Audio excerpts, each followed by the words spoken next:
Pada tahun 2016, koleksi Garuda sudah ditetapkan sebagai benda cagar budaya peringkat Provinsi Jawa Timur dengan keputusan Gubernur Jawa Timur nomor 188/145/KPTS/013/2016 tanggal 20 Februari 2016. Hiasan Garuda ini merupakan benda temuan oleh saudara Seger pada tahun 1989. Proses penemuan terjadi di waktu Seger sebagai seorang buruh tani dan ternak yang sedang memperbaiki pematang sawah di Desa Pelausan, Kecamatan Wates, Kabupaten Kediri. Benda temuan hiasan Garuda selanjutnya diberi imbalan jasa oleh bidang Muskala Kantor Wilayah Departemen Pendidikan dan Kebudayaan Provinsi Jawa Timur melalui proyek peninggalan sejarah dan kepurbakalaan Jawa Timur. Salah satu data yang paling utama dalam artefak Garuda ini adalah adanya relief cerita Garuda. Digambarkan, Garuda sedang terbang membawa guci Amerta guna membebaskan ibunya, Winata, dari perbudakan sang naga.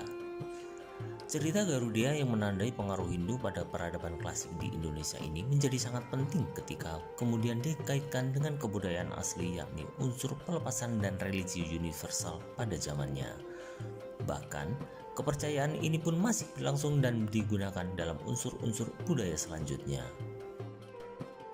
Data penting lainnya yaitu adanya tulisan yang berbunyi Sri pada motif telapak tangan yang terdapat pada lempengan pertama. Selanjutnya adalah tokoh-tokoh Gana, raksasa, dan yang tidak kalah penting adalah adanya hiasan Surya Majapahit dalam artefak tersebut. Dari data-data tersebut kemudian didukung oleh adanya hiasan kelintingan di pinggirannya. Maka, asumsi yang muncul adalah bahwa artefak tersebut adalah benda suci keagamaan yang biasa dipakai oleh para pemimpin upacara atau tokoh sentral dalam upacara keagamaan dan digunakan sejak zaman Singasari hingga Majapahit. Garuda terbuat dari emas 22 karat dengan berat keseluruhan 1163 gram. Dan berhiaskan 64 batu permata yang sebagian besar sudah hilang. Jumlah batu permata yang masih tersisa saat ini adalah 48 buah. Batu permata disusun secara simetris di bagian kanan dan kiri. Ornamen hiasnya dapat dipisahkan menjadi 3 bagian. Bagian pertama mempunyai bentuk simbar berpuncak 3 dengan dasar rata. Di ujung kedua puncak simbar terdapat semacam kawat bentuk siku-siku yang dulu berfungsi sebagai kaitan. Di bagian tepi kanan dan kiri simbar terdapat bulatan yang berfungsi sebagai kelintingan. Kelintingan ini dihias dengan bintang bersudut 4 dengan batu permata berwarna ungu muda yang ada di bagian tengahnya. Di sisi kanan dan kiri simbar dihias batu permata berwarna keunguan. Batu kecil berwarna merah jambu atau keunguan. Batu berpasangan dengan batu agak besar berwarna biru. Batu kecil berwarna biru tua berpasangan dengan batu kuning. Setiap pasang batu dihias bingkai sulur-suluran. Di tengah dasar simbar terdapat sebuah permata besar berwarna biru tua diapit permata kecil berwarna merah muda. Bingkai pertama berhiaskan relief telapak tangan kiri sebatas pergelangan tangan. Jari-jari terbuka dengan goresan huruf Jawa kuno berbunyi Sri pada permukaan telapak tangan.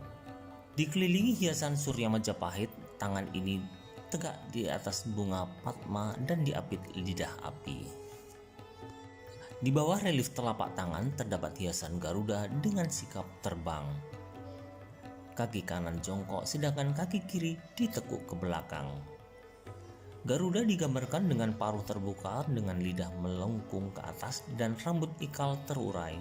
Tangan kanan bersikap Vitarka mudra, tangan kiri membawa udara amertagan yang beralaskan Padma. Di sekitar Garuda digambarkan pertapaan dengan pemandangan alam tumbuh-tumbuhan dan batu karang. Simbol burung Garuda yang membawa kendi berisi air amerta merupakan cuplikan dari cerita Adiparwa yang menggambarkan cerita Garuda. Di atasnya terdapat telapak tangan kiri dilengkapi dengan hiasan motif lidah api, merupakan simbol kekuasaan Dewa Siwa sebagai dewa perusak. Bagian kedua dihubungkan dengan bagian pertama melalui engsel-engsel silinder. Bagian kedua berbentuk trapesium terbalik dengan ukuran lebih kecil dari ukuran bagian pertama. Sisi kanan dan kiri bagian ini terdapat hiasan kelintingan. Tepat di puncak tengah bagian kedua ini terdapat 3 buah permata yang warnanya sama dengan yang terdapat di dasar pertama. Relief utama bagian kedua ini adalah raksasa yang digambarkan bersikap alidasana, yakni kaki kanan ditekuk sedangkan kaki kiri lurus ke samping. Raksasa ini berambut ikal panjang, mulut menyeringai, dan mata melotot. Simbol raksasa yang membawa gada kemungkinan merupakan penggambaran raksasa sebagai penjaga air amerta. Bagian ketiga juga dihubungkan dengan sistem engsel, ukurannya lebih kecil dan bentuknya mirip corong.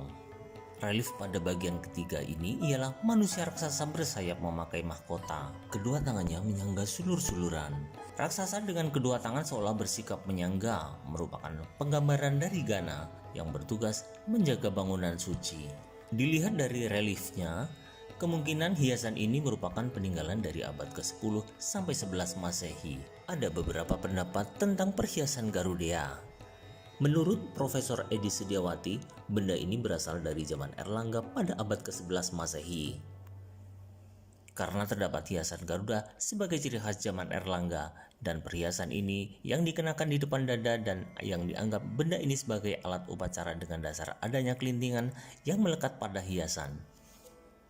Sebagaimana kita ketahui, kelintingan dipercaya bisa membuka alam dewa dan benda ini hampir ada di setiap upacara. Benda ini diperkirakan dibuat pada tahun 1212 Saka atau 1290 Masehi. Penanggalan ini berdasarkan pada candra sengkala yang melekat pada perhiasan tangan, 2 peksi, indra angka 1, raksasa angka 2, dan dewi angka 1. Berdasarkan pembacaan terhadap candra sengkala di atas, dapat diduga perhiasan ini dibuat pada masa pemerintahan Kertanegara. Sedangkan pendapat ketiga, benda ini dipergunakan sebagai menutup tubuh bagian bawah atau badong.